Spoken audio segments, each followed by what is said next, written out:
ग्रामदैवत शिवयोगी श्री सिद्धरामेश्वर यांनी स्थापन केलेल्या 68 लिंगांच्या जीर्णोद्धारासाठी आमदार देवेंद्र कोठे यांचा पाठपुराव्याला यश आले आहे। मुख्यमंत्री देवेंद्र फडणवीस यांनी या महत्त्वपूर्ण कामासाठी 2 कोटी रुपयांचा निधी मंजूर केला आहे।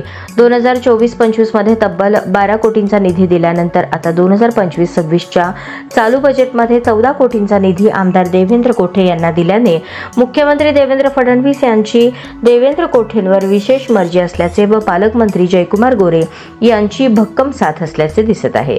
विधानसभेच्या अधिवेशनादरम्यान सोलापूर विकासाचे मुद्दे मांडत असताना आमदार कोठे यांनी ग्रामदैवत सिद्धरामेश्वरांनी स्थापन केलेल्या 68 लिंगांचा परिसर विकसित करून पर्यटन विकासाला चालना देता येईल असा मुद्दा मांडला होता।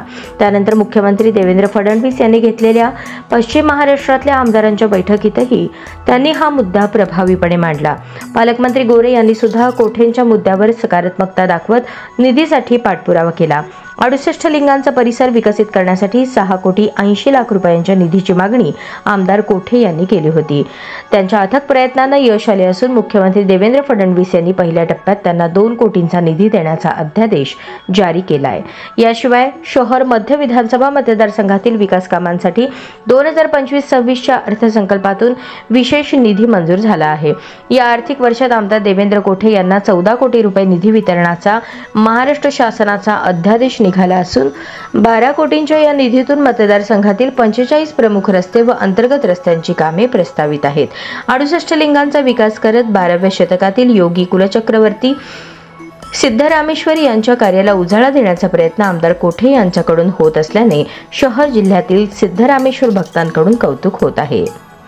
चोहोबाजूंनी तलावाने वेढलेले सिद्धरामेश्वर मंदिर परिसर वैशिष्ट्यपूर्ण असून केवळ मंदिर परिसराचा विकास न करता सिद्धरामेश्वरांचे कार्य आणि त्यांनी निर्माण केलेल्या 68 लिंग परिसराचाही विकास करावा हा संकल्प मनात होता। याकरता पहिल्या टप्प्यात 2 कोटी रुपये मंजूर करतानाच मुख्यमंत्री फडणवीस यांनी मला चालू वर्षाच्या बजेटमध्ये सुद्धा 14 कोटींचा निधी उपलब्ध करून दिला।